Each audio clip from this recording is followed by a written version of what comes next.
Dieu a envoyé la loi? Car tous ont péché. Devant la loi, tous ont péché. Et sont privés de la gloire de Dieu. On était tous privés de la gloire de Dieu. Amen. Donc ce soir, ce matin, toi qui me reçois, quand tu regardes ta vie, tu regardes la loi de Dieu, tu ne peux pas bien te comporter devant Dieu. Automatiquement, quand tu regardes la loi, tu reconnais que tu es pécheur. Et quand tu reconnais que tu es pécheur, tu dois bien faire parce que Dieu veut ça. Amen. Quand tu dis à Dieu que moi-même là, je ne suis pas bon, moi-même là, je mérite l'enfer, moi-même là, je ne suis pas bien, je suis pécheur et je ne peux pas arrêter. Quand tu dis ça, Dieu est content parce qu'il va venir à ton secours. Amen. Mais dès que tu vas mettre dans ta tête que c'est mon comportement qui va m'envoyer au paradis, parce que je viens au marché, je donne monnaie à tout le monde, il y a le paradis, tu mens. C'est ça. Alléluia. Amen. Dès que tu vas penser que tu te comportes bien sur la terre, c'est ça que tu vas au paradis, tu mens. C'est ça. Alléluia. Amen. Gloire à Dieu. Amen. Gloire à Dieu. Amen. Et quand tu reconnais que tu es pécheur, la Bible dit, il faut que Dieu te pardonne. Amen. Quand Dieu te pardonne, tu as tout gagné sur la terre. C'est ça. David a reconnu cela.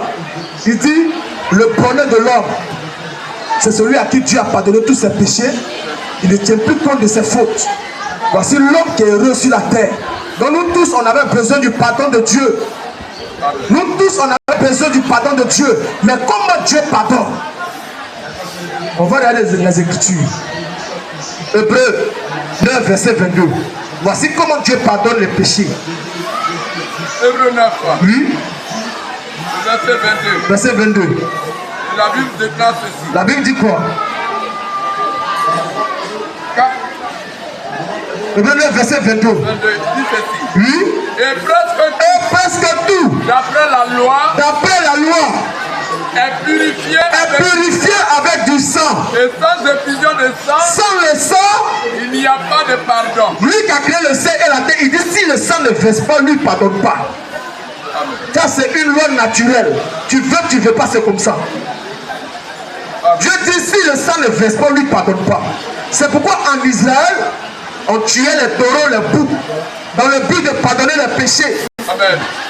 Mais les boucs, le sang des animaux, quand on versait là, ça ne pouvait pas. La Bible dit c'est impossible que le sang des animaux ôte les péchés. Hébreux 10, verset 4. Car il est possible que le sang des taureaux et des boucs ôte les péchés. donc le sang des animaux est échoué. Donc il fallait quel sang? C'est pourquoi il dit nos frères qui font carême de 1 mois là, et après ils vont tuer les animaux pour pardonner le péché. Il fallait dire que le sang des animaux ça ne peut plus effacer le péché. Amen. Vous vous trompez, votre prophète vous a menti. Amen. Aucun sang d'animal peut faire essayer le péché. On dit c'est impossible. C'est ça. Mais tu es toujours dedans. Alléluia. Amen. Tous les sacrifices des animaux ont échoué. Amen. Face au péché, aucun sang d'animal peut résoudre ce problème. Amen. On avait un grand problème. L'humanité avait un grand problème par rapport au péché. Comment on va devenir juste par le ciel? Comment Dieu va nous pardonner? Parce que le sang des animaux était impossible, a échoué. Amen. Gêné pendant 2 mois, 3 mois, 1 mois, on ne peut pas effacer tes péchés. Amen. Prier sans cesse ne peut pas effacer tes péchés. Amen. La seule chose qui efface les péchés, c'est le sang. Mais le sang physique des animaux est échoué. Donc, la loi demandait un autre sang qui est supérieur au sang des animaux. Amen. Alléluia. Amen. Pour nous pardonner. La loi demandait un sang qui est sans péché. Un sang qui a la vie éternelle. Or, le seul qui a ce sang-là, c'est le Créateur lui-même. Alléluia. Donc, la loi qui est la parole de Dieu demandait son propre sang pour nous libérer. Alléluia. Mais comment ça s'est passé? C'est dans cette dimension que se trouve la vie éternelle. Amen. Parce qu'il fallait que Dieu lui-même entre en ligne de compte. Alléluia. Amen. Il fallait que Dieu entre en ligne de compte. Amen. L'Esprit de Dieu doit entrer en ligne de compte. C'est là qu'il y a la confusion. Dans toute la religion, c'est là que tous ces faux prophètes sont tombés. Parce que s'ils savent cet esprit qui est venu sur la terre pour faire le sacrifice, s'ils le connaissent réellement, ils ne vont pas parler d'un prophète messager. C'est ça. Parce qu'ils ne croient pas en ça, parce qu'ils parlent, c'est pourquoi ils parlent d'un prophète messager. Amen. Parce que lui qui a créé le ciel et la terre.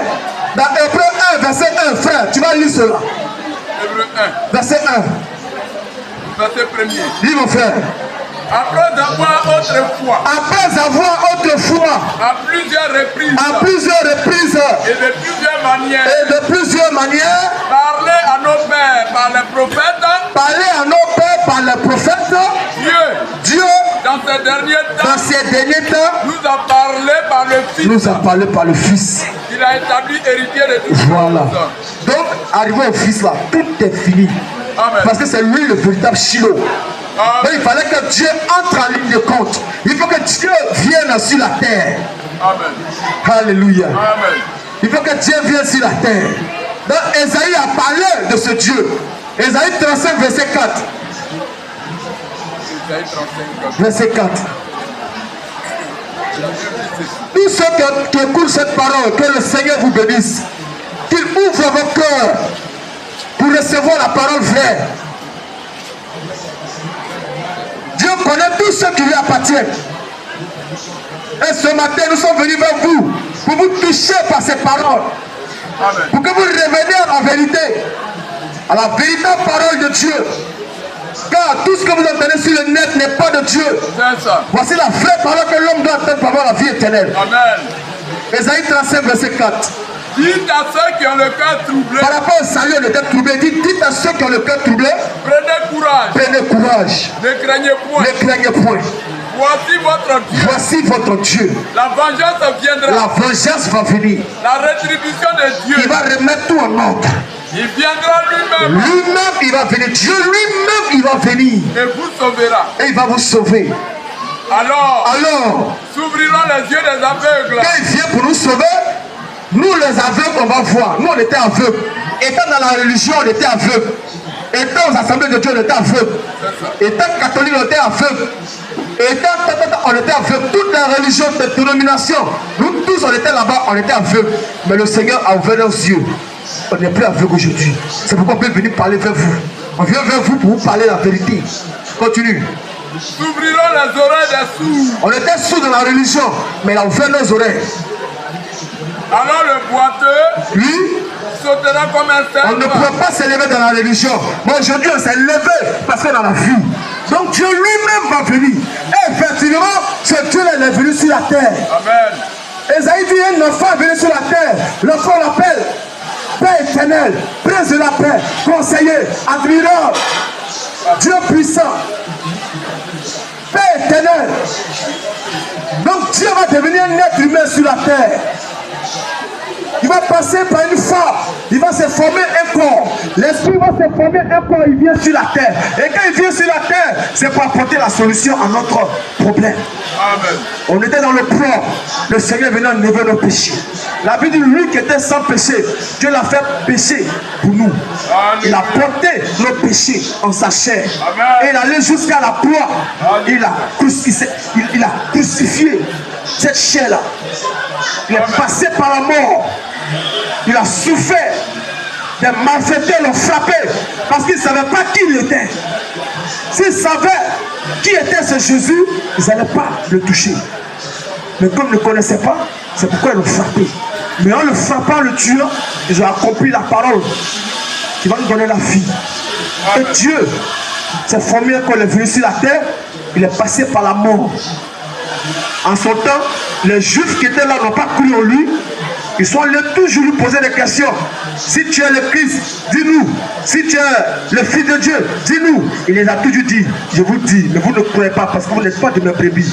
Ce matin, si tu n'es pas une brebis du Seigneur, tout ce qu'on va dire, tu ne vas jamais croire ça. Jamais. C'est comme ça. On n'est pas venu chercher des fidèles. Et d'ailleurs même, on n'invite pas dans l'église du Seigneur. C'est Dieu qui fait entrer les gens dans son église. Tu entends la parole. Quand tu sais que c'est la vérité, le Seigneur va t'ajouter à son corps. C'est ça. Va t'ajouter à son corps. Aujourd'hui, ces faux hommes de Dieu, ces faux prophètes-là, vous font payer des dîmes par-ci, par-là. Bien aimé, la dîme, si on doit t'expliquer qu'est-ce que c'est la dîme, tu ne pourras pas t'en sortir. C'est pas parce que tu payes dîme que tu vas te bénir par le paradis. Ça ne peut pas te donner la vie éternelle. La dîme fait partie de la loi. Amen. Personne ne pouvait obéir à la loi. C'est la vérité que nous disons. Amen. C'est la vérité. C'est juste, frère.